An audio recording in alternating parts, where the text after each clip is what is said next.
Partially Examined Life relies on your support. To find out how to help in ways that are cheap or even free for you, check out partiallyexaminedlife.com/support. This episode of Partially Examined Life is brought to you by St. John's College Graduate Institute, offering discussion-based master's degree programs for Western liberal arts or Eastern classics. Go to partiallyexaminedlife.com/SJCGI for more information.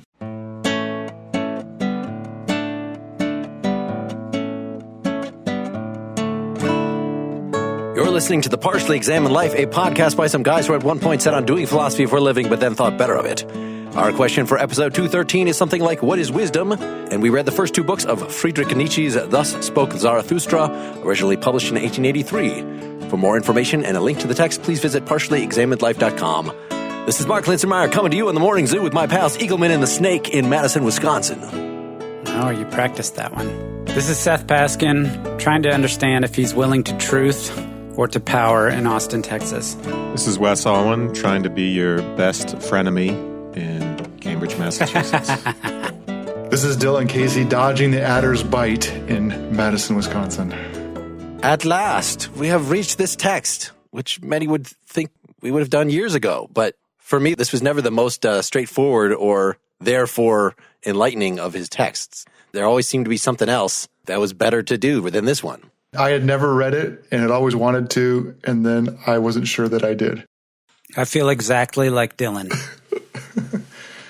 I found it a very, very challenging book. Exceptionally. So we had some secondary sources on the table that we could use. I didn't really take that much advantage of them. There's this one by Douglas Burnham, Nietzsche's Thus Spoke Zarathustra, Edinburgh Philosophical Guides series. That was a little bit helpful, and we're using the translation by Walter Kaufman, who is always helpful as far as I'm concerned. Yep, Kaufman is great. Yep. I just barely got done with my multi-step process of trying to summarize, and I'm exhausted.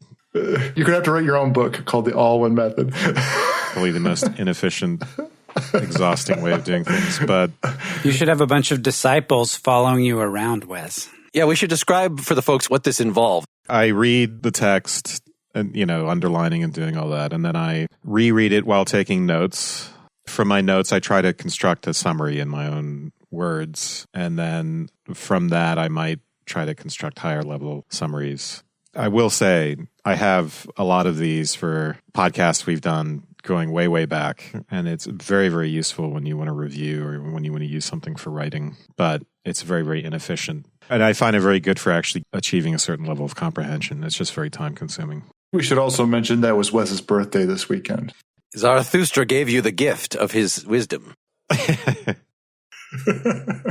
This book in particular doesn't lend itself to a higher level synopsis, and with Nietzsche, that's hard anyway because of his aphoristic style. Yep. I will say, as my sort of general introduction to this is a book that I had sort of was romanticized in my family, as weird as that sounds. Like among the things that were romanticized, Plato and St. John's College, Nietzsche, and especially Thus Spake Zarathustra were romanticized, and it's something I grew up listening to my older brother, who's like 10 years older than me, and my mom occasionally talking about. And I knew it was weird. I knew vaguely that it was sort of had a quasi-religious tone to it. And so it had that significance in a way. It's interesting because Nietzsche, right, it's in some ways it's sort of a parody of the Bible and other religious texts. It's written as a religious text in that style and with lots of allusions. And in a way, I grew up having this sort of reverence for it and also being terrified of ever trying to tackle it. Just reading the beginning of it, it's immediately intimidating, and also it's like, oh, God. Yes, you have both those experiences, don't you? You're like...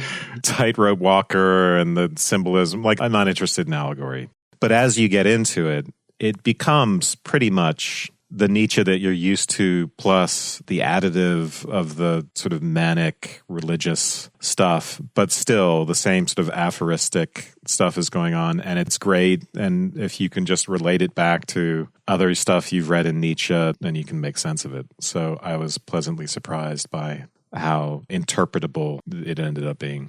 So I like the style. I especially like the beginning, just getting it off the ground. So it's telling this story in the prologue. When he was 30 years old, he left his home and the lake of his home and went into the mountains. So he's there for 10 years, and then he decides to go back to the world and preach the wisdom that he's gained in the cave. So it's to me, it's kind of like reading Lord of the Rings. Like, it's something that I read before. I thought of the Silmarillion, actually. Yeah, sure. Which is sort of Tolkien's Bible. Yeah, I'm kind of used to surrendering myself to the style when encountered by this sort of thing, and not maybe thinking so hard about the individual sentences, which we assigned ourselves. We're going to spend 2 episodes on this. It's 4 books. They were published independently originally in succession. So we assigned ourselves the first 2 here. So it's about 140 pages, about 20 sections plus the prologue, which is another 7 or 8 sections. And the section is not necessarily one aphorism. It's probably a couple pages. But we could definitely fill a whole episode just talking about, like Jesus's parables, where we picked 4 of them and just concentrated on that for the whole episode. Like, we could easily do that here. And I think I felt like I want to read the whole book, whether we get around talking about a lot of it or not. Luckily, he does pack a lot of the good stuff right near the beginning. So we can talk about the Overman, the Ubermensch right away, the last man, which was important for that. That by itself, which comes up in the prologue, is giving us some kind of outline of what he thinks the point of philosophy is, the point of wisdom. The goal of virtue is to overcome human nature, something like that. Overcome yourself, overcome your society. Should we say who Zarathustra is? Zarathustra is really Nietzsche, by the way, just to give it away. Spoiler alert. But why call himself Zarathustra? But yeah, why is this persona, why is this character called Zarathustra? I did look up the historical Zarathustra, which is the English version is Zoroaster. And I think it was just because he's one of the oldest philosophers, the oldest religious figures that people still talk about. There's a great difference in what dates they think he was alive, but it's on the order of a couple thousand years, potentially before Plato. I thought it was because he was a Manichaean.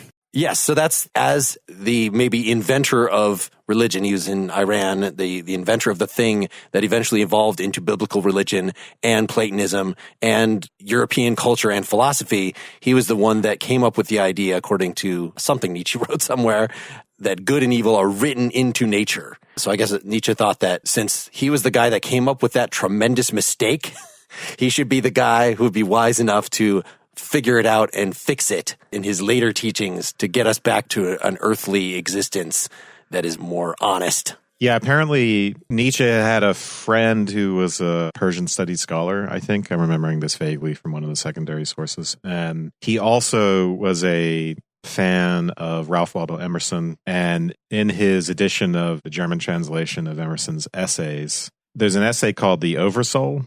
And there's a sentence about Zoroaster in that essay, and Nietzsche writes in the margin of that, Das ist es. That's it. So that seems to be part of the germ of the idea for this. Zarathustra is going to be a representative of the first esteemer, let's say the first creator of values, and where it all starts to go wrong. And this is a revisionist history in which Zarathustra comes to his senses and undergoes this journey, or refers to a kind of spiritual journey that in a lot of ways pretty clearly mirrors Nietzsche's own intellectual journey. Just in terms of comments about the book itself, what is being said rather than how it's being said is what we'll do. But it doesn't seem incidental that it's written the way it is to what he's trying to do. And I can't put my finger on it exactly. I don't have an interpretation of it, how it's working. But the style isn't just incidental. Oh, I happen to write it this way. If you read later works of his, like Ecce Homo and other things that refer to this, he considers it to be the most important thing that he wrote, at least his own self-understanding. Why it might be important that it's written the way it is, and not just merely rhetorical, not just for atmospheric sake. It seems like it is important. We've seen what Nietzsche has done in our previous episodes on various of his works, including The Gay Science and Twilight of the Idols. We've seen the basic gist of things, which is that he's giving us this critique of morality, specifically Judeo-Christian and Western morals, the morals he associates with European society of the time. His style obviously is not typical of philosophers. It's not scholarly, and it's somewhat overwrought, and it's great. This is something that is even more overwrought, and it's different.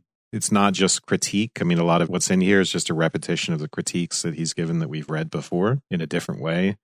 But there's also this positive element. And I think the critical thing here is traditionally the esteemers, the people who are the value creators, have been the priests, or it's been done culturally by way of religious texts. Or philosophers that become religified.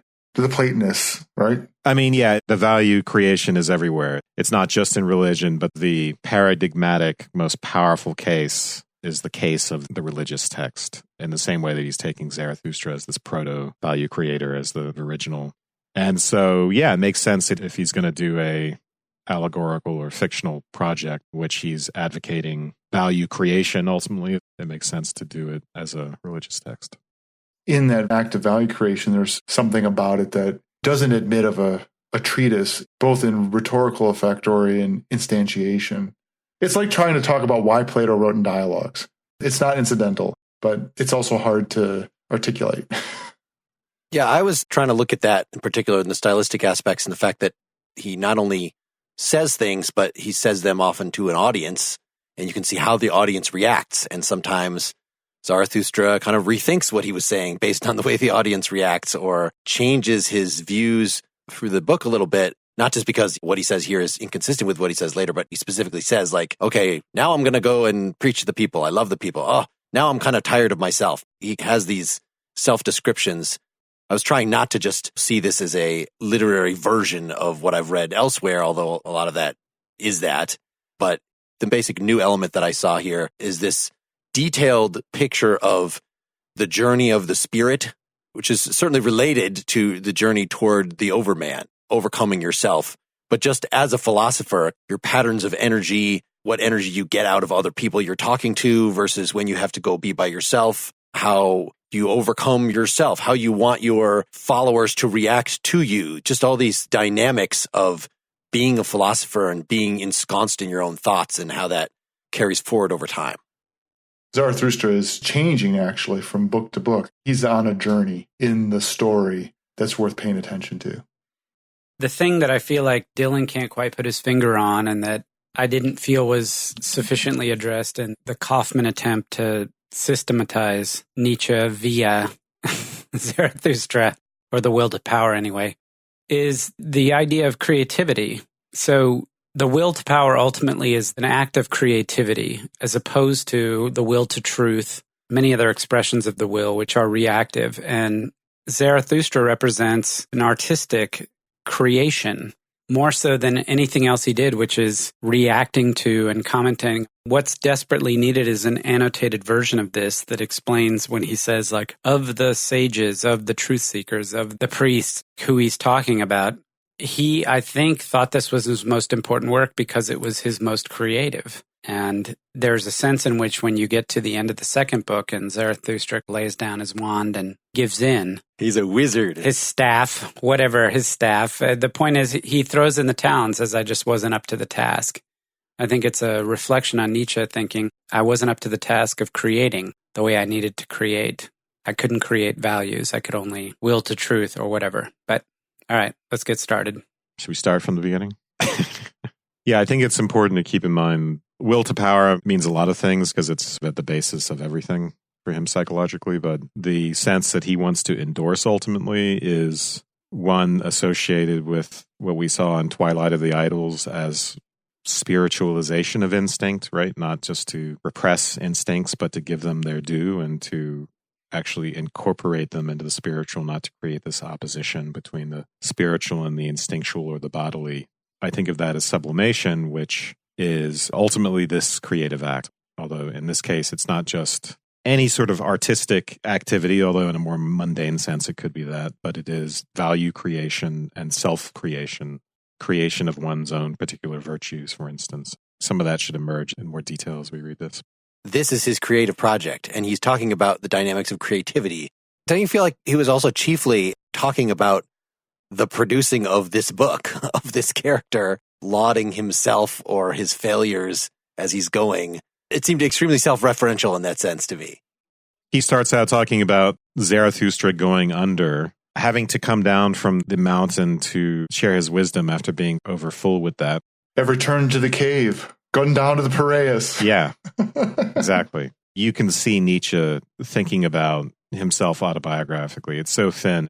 I was a professor of philosophy, and now I'm not. Some of his talk about scholars is a veiled reference to all that. I used to be among the scholars, and they didn't think I was good enough. They hated Birth of Tragedy, and then I went out on my own and lived on a pension. And none of that he says, obviously, but it's all there underneath the allegory. Dylan, you just used Plato's cave allegory, so we could just read the beginning and see how he inverts that. When Zarathustra was 30 years old, he left his home and the lake of his home and went into the mountains. Here he enjoyed his spirit and his solitude, and for 10 years did not tire of it. But at last a change came over his heart, and one morning he rose with the dawn, stepped before the sun, and spoke to it thus: "You great star, what would your happiness be, had you not those for whom you shine? For 10 years you have climbed to my cave. You would have tired of your light and of your journey had it not been for me and my eagle and my serpent. But we waited for you every morning, took your overflow from you, and blessed you for it. Behold, I am weary of my wisdom, like a bee that has gathered too much honey. I need hands outstretched to receive it. I would give away and distribute until the wise among men find joy once again in their folly, and the poor in their riches. For that I must descend to the depths, as you do in the evening when you go behind the sea, and still bring light to the underworld, you over-rich star. Like you, I must go under, go down, as it is said by man, to whom I want to descend. So bless me then, you quiet eye that can look even upon an all too great happiness without envy. Bless the cup that wants to overflow, that the water may flow from it golden and carry everywhere the reflection of your delight. Behold, this cup wants to become empty again, and Zarathustra wants to become man again. Thus Zarathustra began to go under." So he's actually leaving the cave, even though in Plato's metaphor he'd be going back into the cave. But literally, he actually gained enlightenment in a cave. Well, but he's not in a cave. He's at the top of the mountain. It's both. Yeah, he's living in a cave out there, but he's speaking to the sun. He's living in a cave on the top of a mountain that gets a lot of sunlight, which really means it's not a cave. It's a very spacious cave in a good neighborhood. Good sun. 3-2 cave walk up.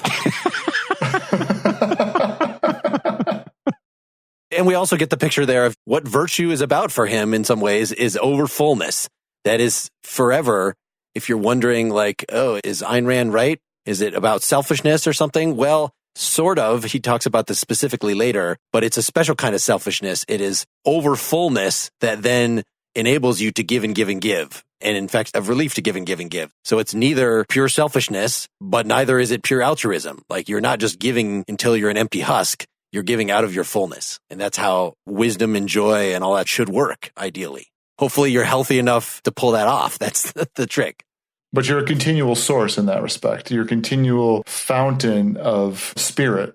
Also, the giving is not sacrificial, and therefore it doesn't create a debt on the part of the person who is given to. That's one of the normal problems of giving if you're not overfull. And it's not done by virtue of commandment. It's not giving because you're altruistic and must love thy neighbor. It's something that can be done freely. Yep.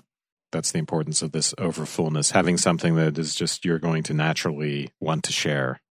But in that respect, especially after having read the first two books, if he's at that point of being overfull, you would think that he's already become the Overman.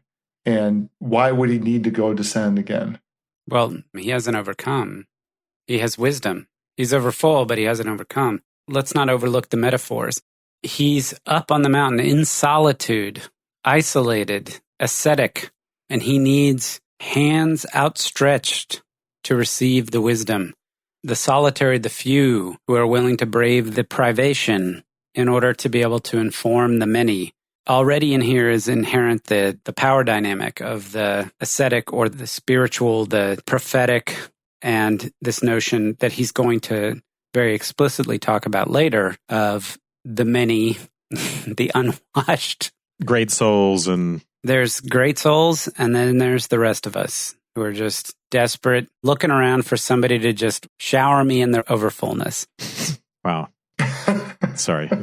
The great souls, great men are also not overmen. Nietzsche's not an overman. Zarathustra's not an overman. The great souls are his audience and Zarathustra's audience. And he's trying to spur people onto the project of creating the Overman, which who knows exactly what that means? Is that moral reform by way of influence of these ideas, or is it something that takes generations of breeding, or it's unclear? but there's a lot of work to be done between Zarathustra and the Overman. I think Zarathustra calls himself a bridge to the Overman, and he must go under in order to get the over. Yeah, we're about to get to the Overman in section 3 of the prelude here. Just briefly, I would skip over section 2, except he throws at the very end of it, God is dead. I guess it was in the gay science as well, but just throwing that in here. So he's coming down from the mountain, he meets a saint. It sounds like the saint is the same kind of person that he was being, right? Wait, a saint or a hermit? Both. Yeah. Yes. Oh, okay. He calls them both. Oh, yeah, they use both interchangeably here. Yep. And it's kind of like, why would you go back into the world? And Zarathustra says, I love man. And the hermit says, love of man would kill me because man is too imperfect a thing. I love God instead. So that's maybe why you would want to go and be by yourself, because there is some sort of transcendent reality, God, that you can connect with. And Zarathustra doesn't disillusion him. He doesn't tell him God is dead. There is no God. In fact, he says, he bade the saint farewell, said, what could I have to give you? Let me go quickly, lest I take something from you. So he's respecting that the saint is in his ascetic mode right now, and maybe that's all he's ever going to be. He's going to just be ascetic, communing with his God. But for somebody who realizes, who has heard that God is dead, you can't really do that forever. Like, that would be, in essence, embracing nihilism. That would be an escape from actual life. He wonders to himself, could it be possible this old saint in the forest has not yet heard anything of this? That God is dead? Maybe not a question mark at the end. Yeah, if God weren't dead, there'd be nothing for Zarathustra to do here. Yeah, and he's kind of wondering, how is it that he doesn't get this? Yeah, the saint is the foil here and is the status quo.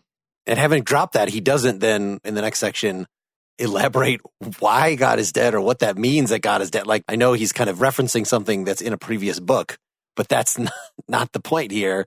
You don't argue for something like that. It's just that the age of religion, where religion is tenable, has kind of passed. And if you are awake and aware and not off in a forest somewhere, then you would kind of realize the call of the earth, let's say. In other words, the word he'll use a lot in this book is weariness, but the synonym would be nihilism has taken root. People no longer believe as widely and as strongly as would be required to make life meaningful, to stave off the problem of nihilism. So in that way, it's a double badness, right? You have the badness of being a mere herd animal and following, right? But then you have the problem of nihilism when you're not creating that value yourself, but you're merely acting as a cow following around with it, that it becomes clear that as God dies, then you are faced with nihilism and nothing to replace it because you're not actually actively creating your own value.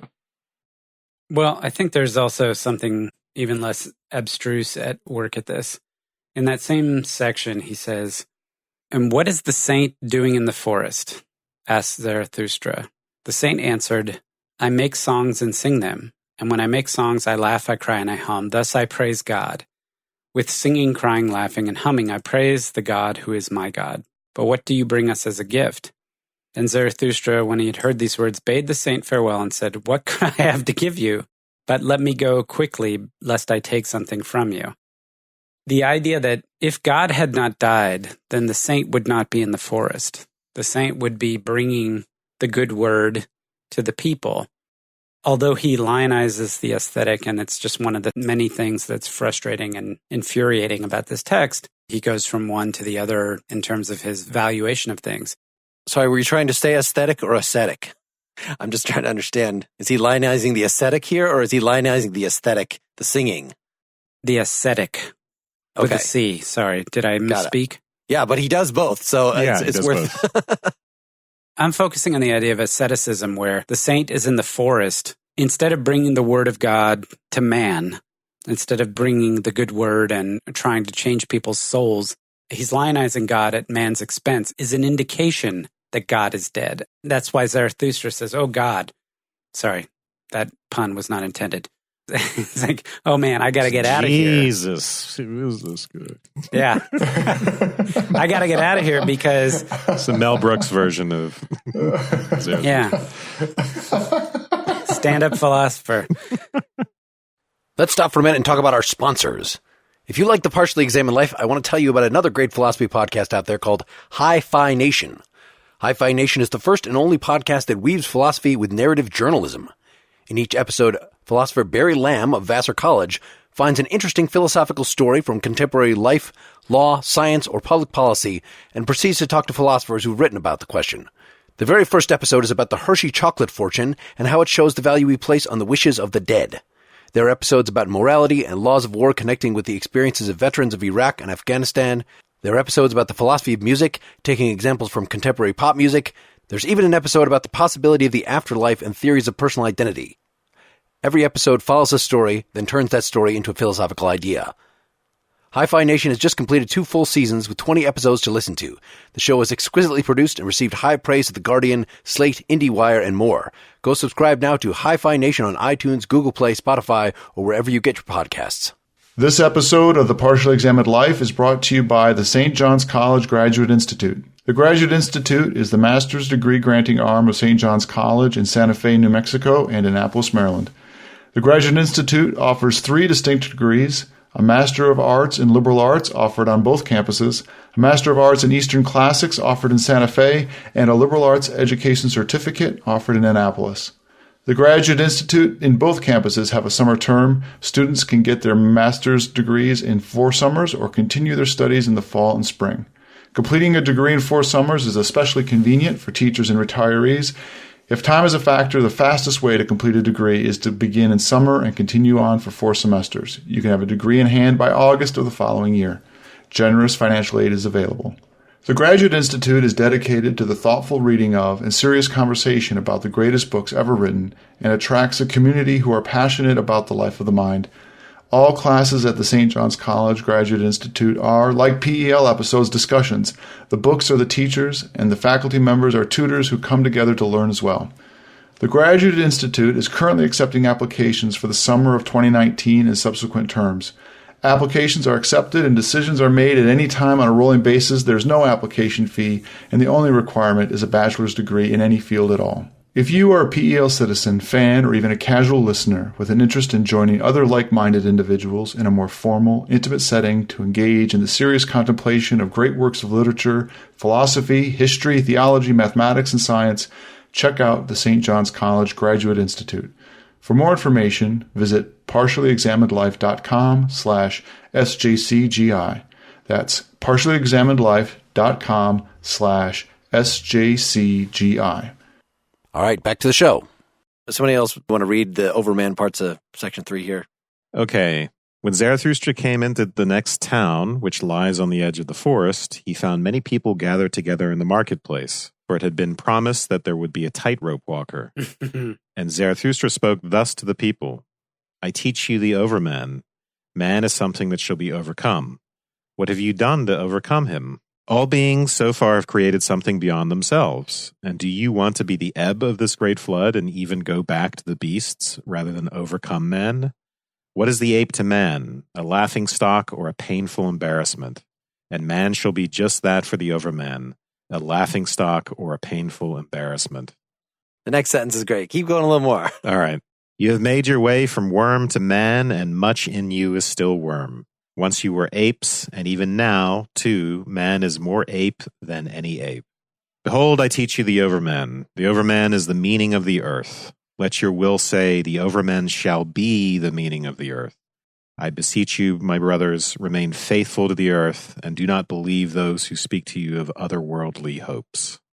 This is the kind of stuff, right, we're used to seeing in Nietzsche. He's giving a critique of Christian and other sorts of values that laud a heaven or a thing in itself, this unknown thing that is not of this world, and the earth will be representative of the empirical and of the self in a more embodied sense, and the instinctual, and so on and so on. And then down a little bit, once the sin against God was the greatest sin, but God died, and these sinners died with him.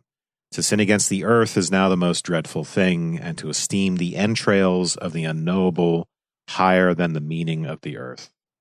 Again, the whole metaphysical apparatus that comes with religion and philosophy and associated systems of value, things in themselves, God, substantial souls, these things that are not objects of empirical experience, but become the objects of esteem for the religious and philosophical. That now is the sin for Zarathustra. I like, again, how he just throws in, oh, but God died and these sinners died with it. And then he doesn't bring this up anymore. And this was making me remember, so I just pulled up the quote. I'm not going to read the whole thing, but in The Gay Science, where it's the madman, this is like he's figuring out the style he's going to use in Zarathustra in this one little part of The Gay Science. There's a madman who lit a lantern in the bright morning hours and ran to the marketplace and cried incessantly, I seek God. People ask, is he got lost? Did he lose his way like a child? Is he hiding? Is he afraid of us? And the madman says, whither is God? He cried, I will tell you, we have killed him, you and I. All of us are his murderers. And goes on, how did we do this? So there's another 4 paragraphs there that kind of explain what this is about. It just seems weird in a literary form that he's just kind of assuming that you already read Gay Science and can unpack this already. He tells you later that you have to have read all of his books carefully in order to understand them. Yeah, Neke Homo. He says, what's the problem? Just, read all my other stuff, then read Zarathustra. Appropriately, carefully, and putting all the time. Yep. So, it's shocking enough when you read it in The Gay Science, but if this was your introduction to Nietzsche, and it's just, oh yeah, God's dead. Hadn't you heard God's dead? Okay, let's move on. I can imagine that would be unsatisfying to someone who actually cares about the topic, who has a stake in God not being dead, let's say. I have to put myself a little bit purposefully in the time to feel something like the strength of it, or maybe put myself in a different kind of community where saying that God is dead and writing those words down would, by some significant numbers of people, be considered blasphemous in a way that would significantly rile them up. Have we gotten the point of section 3 here? Oh, this wretched contentment. So he's kind of already getting to the last man idea. I don't think he used that word quite yet. At the bottom of page 13 here. The hour when you say, what matters my happiness? Is it poverty and filth and wretched contentment? But my happiness ought to justify existence itself. It's a catalog. What is the greatest experience that you can have? It is the hour of the great contempt. And I say, well, what matters my happiness? It ought to justify existence. What matters reason? It is poverty and filth and wretched contentment. What about virtue? It is poverty and filth and wretched contentment. What about justice? Flames and fuel. What about pity? Pity is the cross on which he is nailed who loves man. Pity is no crucifixion. Have you spoken thus? Have you cried thus? Have you recognized that all of these things do not satisfy the desires that they claim to satisfy? There is no justice. There is no happiness. Your reason cannot elevate you. Your virtue cannot save you. Yeah, these are all historical attempts at creating standards of valuation. How do I determine what is ethical? I use my happiness as my guide point, whether I mean that in an Aristotelian sense or mean that in a utilitarian sense. So yes, human rationality, reason is critical in understanding what is good, and so on and so forth. And some people obviously, and I think this is very popular today, they mistake their pity for what is ethical. And Nietzsche is an enormous critic of that. So yeah, he's telling us these various standards of valuation don't work, and these are corollaries to the idea that to say God is dead is to say that God no longer really performs that function of undergirding a certain system of values. So he's appealing, what does your body proclaim of your soul? Is not your soul poverty and filth and wretched contentment? I'm just trying to get, what kind of ethical argumentation is he engaging in? And I think it's more, you think that these standards of value that have been foisted upon you in the past are, self-evident truths or based on something objective in nature, something like that. And if you really look on what you really want, what your body proclaims of your soul, the greatest experience you can have is the contempt for these things. I'm seeing this as the hour of your contempt. It's not necessarily that I want you to just reject all these things and say, screw happiness, screw reason. Like, no, these will all end up actually being goods. It's just they're not the unconditional goods that you might have thought they are. They're not categorical imperatives. They are hypothetical imperatives. And because the is-ought distinction, what you want is not necessitated by the state of the universe, then you can experience an hour of great contempt. And that is one of the ways you can overcome these past virtues, in quotes, to think for yourself more thoroughly and think from your body. We know that there is a standard of evaluation that he endorses, and we saw this in various texts, including The Twilight of the Idols, and that is life. Life is the thing, and that includes the body and instinct, ultimately that is the value creator, and we can only buck that trend for so long, which is what something like Christianity tries to do. Ultimately, it contains the seeds of nihilism, even though it's a solution to nihilism. It's a temporary one because it never truly overcomes it. It's sort of predicated upon it. He says earlier in the same section, beware, do not believe those who speak to you of otherworldly hopes. Despisers of life are they. And then what you get is, okay, what have the despisers of life offered you? Oh, happiness. Happiness is your greatest value. Reason is the path. Virtue, justice, pity. All of these things are otherworldly, and they're presented by people who despise life, who despise the body, the embodied experience of life that Zarathustra is ultimately trying to promote. I don't know if you remember from Twilight of the Idols where he says happiness equals instinct. He's being critical of happiness and reason and virtue as these things which are basically anti-instinct, as basically these horrible repressions of the instinctual, which is something he associates with life. This makes me think of Dr. Ian Malcolm in Jurassic Park, Jeff Goldblum's character. Life will find a way. Life will find a way. He can't be universally saying virtue is bad or something like that. It's virtue as foisted upon you by these despisers of life. Like, he's going to want to use the term virtue. Yeah. He's going to want to use the term happiness, just like what you just quoted there, Wes, that happiness can equal what the body wants, basically. But what has been described by the utilitarian, for instance, might not ultimately be the thing that upon deeper reflection you will find that you want. And I would say even life itself, just to look forward, I had a lot of trouble with these songs in book 2, and there's one called The Dancing Song. It's number 7 in book 2, so there's 108 pages in, which he's talking about what is life, and he's singing to life. Deeply I love life, and verily, most of all when I hate life, life is telling him, you will, you want, you love, that is the only reason why you praise life. I bring this up now because this notion of the Overman and the moment of contempt, this is something that I got out of this text that I did not see as clearly in other Nietzsche texts, that really any standard, even the standard of life itself, like this is kind of his, is not really a bedrock. Like you can't become a health nut or something based on this. I don't know. That's why virtue becomes so individualized for Nietzsche, because there's a lot of parts where he says you have to risk life. Like that's part of it. If you really loved life so much, it doesn't seem like you would risk it. Some places where he makes it clear that the pursuit of health by itself, like if you become a health nut, if you diet and exercise all the time, this is, I think we discussed in our gay science episode, that would not necessarily be pursuit of life in the way he has in mind. It's a very slippery thing, this life. So this idea of despising life, he loves life, most of all when he hates life. So, right, life is reproductive, or it's a becoming, and there's always that element of destruction. And incorporation and will to power and domination, that's what life is. And so to hate it, to want to overcome some previous form of life is really just what it means to love it, which is to say to procreate. You destroy in order to create. I'm not so certain that life isn't still a bedrock in this for Nietzsche, but maybe it's just a matter of what we mean by life ultimately. You could say the word virtue, that here he's saying reject virtue, but of course he's a virtue ethicist. And so in specific places he could say hate life is a good thing, even though, 99% of the time he says hating life is the definition of vice. But if you identify life as a particular mode of life and overcoming means overcoming that mode of life, then, well, in that sense, you've changed the definition of life for that context. Well, hating life there is context dependent. Hating life for the ascetic or the priest is not the same as what he means by hating life there. It's hating life in the good sense of hating life.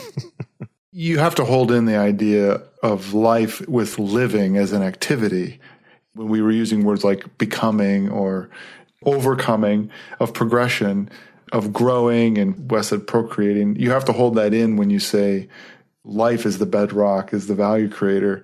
When you have saying someone like a health nut, they're not having life be an activity in that respect. They're making it precious in a way that denies it its activity.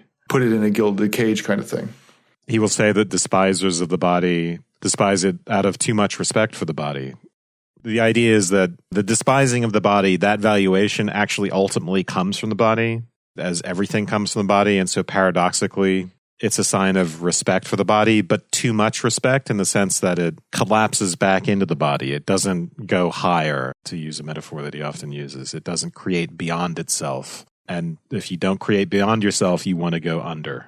Mark mentioned virtue ethics, but there's a sense of the capability of becoming more than you were before.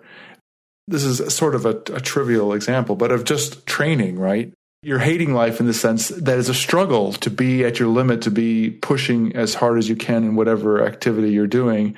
But it's only out of that straining that you actually become more than you were before.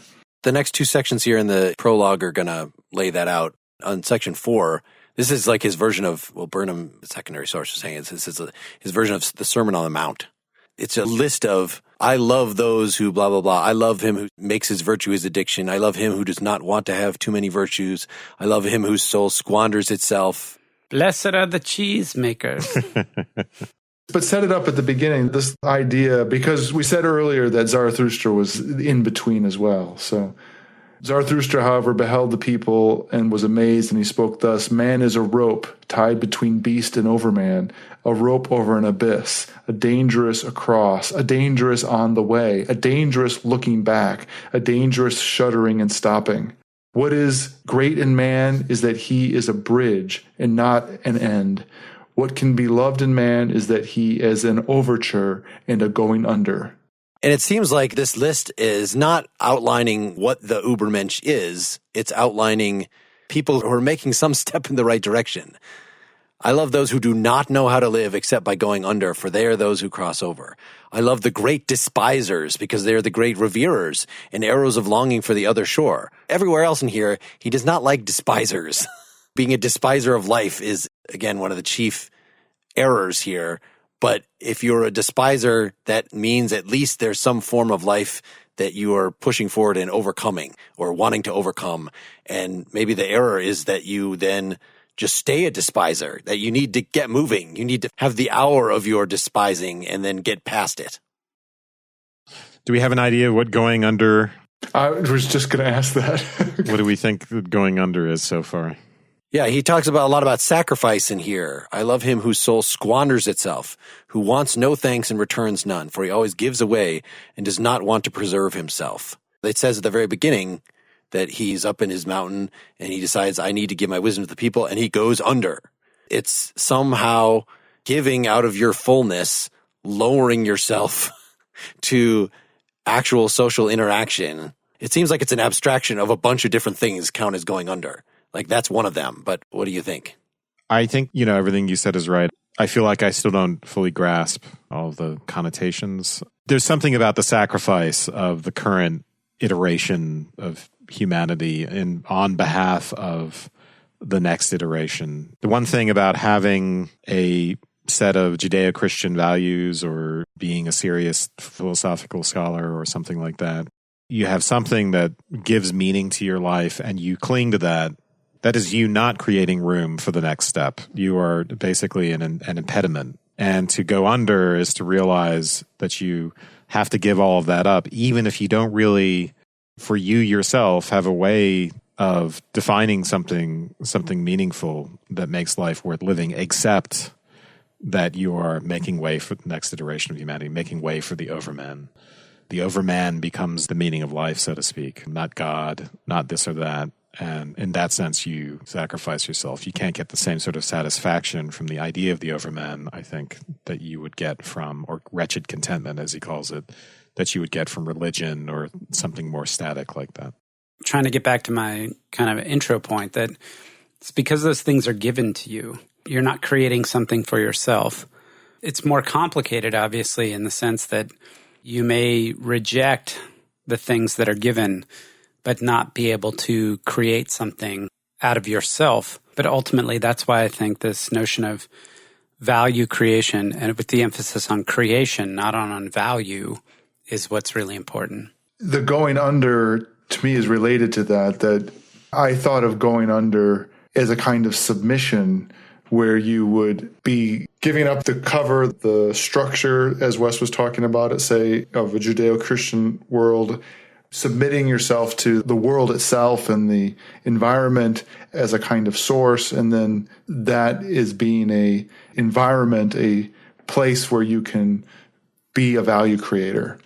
Going under is like the step of destroying the previous set of values. So, yes, like commentators make much of the fact that the German word that's being translated here is going under, which also means the setting of the sun, also means to perish or to die. So it's an act of creation, but it's also an act of self-destruction for the sake of creation.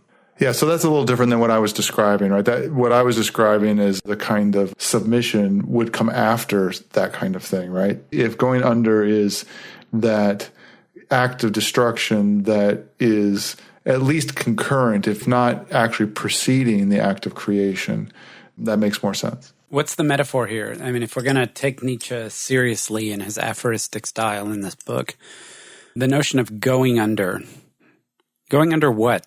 So according to Burnham, right from the beginning, he's talking about the sun. And so the sun goes up, it goes down, it goes up, it goes down. So going under is just part of the cycle that moves you forward. And I think that's clearly part of it. But I even liked what Dylan was saying about the fact that he's talking about Nietzsche as deigning to share his wisdom with the world. It does mean, to some extent, submitting to the critical appraisal of others, of these very imperfect people. You know, there's something pure when your thought is just for you, when you're up on your mountaintop spinning your webs or whatever. But for it to actually connect to other people, the social thing necessarily involves a dissent. He ultimately says, it's a book for all and none. So it's for everyone. In that sense, he's lowering himself, but maybe nobody will understand it. Maybe it's only the philosophers of the future, which is the term that he uses in later books instead of Overman. Like this Overman thing disappears. I'm not sure whether he is, by writing, we like to think of virtue for Nietzsche as you're overfull. Wes was saying that when you help other people through your overfullness, it's not a sacrifice on your part. You're just letting some of this overfullness out. In fact, maybe it's good for you. But this whole talk here about sacrifice and destroying yourself to make way to the Overman, I think maybe there's kind of a double-edged sword. If you think of the artist as the hero, yes, he does create out of overfullness, and strictly speaking, making a symphony does not hollow you out. That, I had that symphony in my head and now it's out in the world, so it's not in my head. But also in a way that you do end up sacrificing. Certainly Nietzsche would write until he had terrible headaches, and he sacrificed himself very literally for his art. I would think about Zarathustra's parallel role to Nietzsche, who's trying to communicate with people, right? And like Zarathustra is being rejected and ignored at this point, and only becomes famous, right after he goes insane. Can't know that he's reached people. But I think a going under reflects the ability to accept those critiques, accept the destruction of these sets of values which are so important to people. There's a real sacrifice there to be made by anyone who wants to understand this stuff. It can be enormously anxiety producing, and it doesn't have to be, I'm a Christian. It could, his critique of morality and moralism, I think, if you unpacked it, if more people were aware of it broadly, right, apart from the vague associations between Nietzsche and the Third Reich that people, I think, that's still part of the public imagination. If they seriously understood his critique, I think a lot of people would be extremely threatened by it. The ability to go under, the ability to accept the destruction of the old standards of value in making way for the new standards. Let's get section 5 here. He gets the last man. A really important concept right here, still in the prologue. So page 17. Let me then address their pride. Let me speak to them of what is most contemptible, but that is the last man. And thus Zarathustra spoke to the people.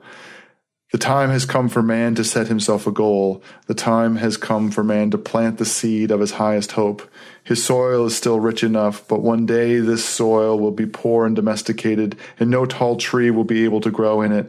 Alas, the time is coming when man will no longer shoot the arrow of his longing beyond man, and the string of his bow will have forgotten how to whir. I say unto you, one must still have chaos in oneself to be able to give birth to a dancing star. I say unto you, you still have chaos in yourselves. Alas, The time is coming when man will no longer give birth to a star. Alas, the time of the most despicable man is coming, he that is no longer able to despise himself. Behold, I show you the last man. One of the things he seems to emphasize in this section, this inability to be able to despise oneself. At some point he says the last man, right, is proud because of education. And he talks about their mockery, their derision, their cleverness, the idea that they know everything, their desire to make everything small. I associate this with people who are sort of proudly cynical, proudly nihilistic, and treat the crisis of nihilism as if it were nothing, and secretly, covertly, right, they have their own ways of dealing with it and their own sets of values that Nietzsche will critique as well, right? So someone might retreat into atheism or into scientism and make those sorts of things their gods in some sense and reassure themselves of all that stuff. So they're no longer in that sort of Christian state of self-despising, but they're complacent and they don't take the crisis of nihilism seriously. They wouldn't understand Nietzsche's project of saying, oh, shit, we have to do something about this. Yeah, this really fills out, when we first read Genealogy of Morals, and of course we understand that the goal is not to be the master, but it still sounds like the master is mostly right as compared to the slave morality, that the master is strong and healthy, there's a naturalness about what he values, and the slave, the currently dominant morality, has inverted that naturalness and has become despisers of life. And then we qualify that and say, well, of course, we're not advocating going back to being a master because the master is basically dumb and unreflective. Like, we want to incorporate into this artistic Socrates, into this what the next step is, something that takes the good parts of both sides. But still, the picture that I get of what a virtuous person is out of that is still something that is pretty healthy and stable, which kind of runs against what I was just saying before about what going under might involve, about sacrificing yourself and being the kind of crazily sick artistic creator that Nietzsche himself was. So contrasting the last man, the complacency in any form, as soon as you stop self-overcoming, then that's bad. Whether you are the slave morality that is triumphant, which I think is what this last man thing is describing literally, or even if it's kind of the version of the master morality that has become triumphant and we are so self-satisfied with ourselves. None of that would be having internal chaos. Yeah, I don't think it's either. Let's go back to the idea that these people have despised life by presenting these things which supposedly transcend or overcome. They're devaluing the suffering of life, the experience of life. And what he's saying here is the last man is the one who somehow embraces neither the suffering of life, but also the last man is not even embracing some kind of transcendent value that we talked about before. And there's no striving. No. We have invented happiness, says the last man, and they blink. They have left the regions where it was hard to live, for one needs warmth, and one still loves one's neighbor and rubs against him, for one needs warmth. Becoming sick and harboring suspicion are sinful to them, one proceeds carefully. A little poison now and then, that makes for agreeable dreams, and much poison in the end for an agreeable death. One still works, for work is a form of entertainment. But one is careful lest the entertainment be too harrowing. One no longer becomes poor or rich. Both require too much exertion. Who still wants to rule? Who obey? Both require too much exertion. No shepherd in one herd. Everybody wants the same. Everybody is the same. Whoever feels different goes voluntarily into a madhouse. That's not the ascetic. So this would be a later elaboration of the slave morality, that the slave morality itself, the whole reason of describing it in this story in Genealogy of Morals, is to say that it actually is an exertion of the will to power. It's just a ressentiment. It's an unhealthy, whereas these guys, they have gotten beyond that. They're no longer exerting at all. The last man doesn't even have ressentiment. Right. The religious person is still, right, has transcendent values, and there's still a striving, there's still a tension. The last man is just comforting themselves with, it's modern society where religion has kind of died, but it's those people for whom meaningless of life is not a problem because they can be comfortable. They can distract themselves with pleasure and being busy and all that other stuff. If you want to just say this describes modern life, like we at least ostensibly believe in diversity, that we don't say we want everybody to be the same. That's like a huge thing in our culture, is that no, everybody is unique. And you might just want to criticize this and say, well, everybody's unique in a very shallow way, right? That we're all buying, we use uniqueness as a commodity and we're still, being one herd. But the fact is that we don't have, in the way, probably the direct subjects of his critique at the time, an official, like the democratic spirit that really does say no shepherd in one herd in this way, the way we're going to get explicitly into in Brave New World. Well, we've explained The Last Man, so that seems like a good time to stop and come back to do the rest of the prologue and the rest of the 2 books in part 2 of this episode. Or you could become a partially examined life citizen and do it right now.